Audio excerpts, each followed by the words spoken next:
এবার যে খবরের দিকে নজর রাখবো, মুর্শিদাবাদের রঘুনাথগঞ্জে যাত্রীবাহী বাস দুর্ঘটনা।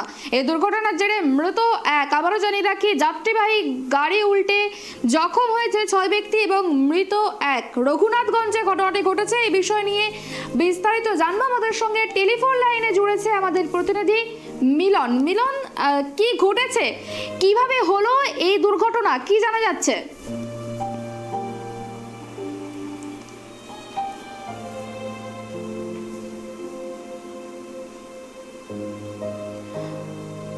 মিলন, কিভাবে এই যাত্রীবাহী বাস দুর্ঘটনা ঘটলো, কি জানা যাচ্ছে, জানাও আমাদের। আজকে জঙ্গিপুরের রঘুনাথপুর থেকে একবার বীরভূমের দিকে একটি ম্যাজিক পিকআপ গাড়িতে 7 থেকে 8 জন যাত্রীদের যাচ্ছিল মেলার উদ্দেশ্যে। সেই সময় গাড়ির গতি নিয়ন্ত্রণ হারিয়ে কিন্তু নয়নজলে পড়ে যাওয়ার পরে কিন্তু সঙ্গে সঙ্গেই একজন স্পটেই মারা যায়। বাকি 4 জনকে স্থানীয় লোকেরা তখন পুলিশকে খবর দেয়। পুলিশ গিয়ে ওদেরকে তড়িঘড়ি উদ্ধার করে জঙ্গিপুর হসপিটাল তাদেরকে ভর্তি করা হয়। এখন 4 জন তারা গুরুতর অসুস্থ, তারা ভর্তি আছে, একজন মারা যায়। এই ঘটনায় এলাকার লোকেরা বলছে যে গাড়িটা খুব গতিবেগেতে ছিল, তার কারণেই কিন্তু ঘটনা ঘটেছে। পুরো ঘটনায় কিন্তু জঙ্গিপুর থানার পুলিশ তদন্ত করছে। অনেক ধন্যবাদ। যেমনটা জানা গেল যে প্রচণ্ড গতিতে থাকার জন্যই কিন্তু নিয়ন্ত্রণ হারিয়ে উল্টে যায় বাসটি। এই ঘটনার জেরে একজনের মৃত্যু হয়েছে এবং জখম হয়েছে 6 জন।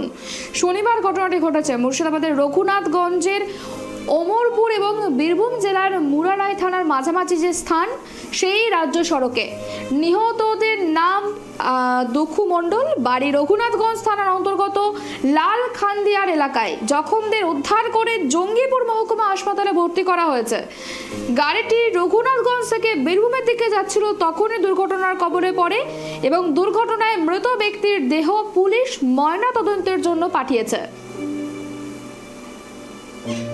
ছিল আপনার সাথে ওই যে গাড়িতে যাচ্ছিলাম, যে গাড়ি পাল্টি খেয়ে গেছে, যে হাত ভেঙে গেছে, মাজা লেগেছে। কতজন ছিলেন আপনারা?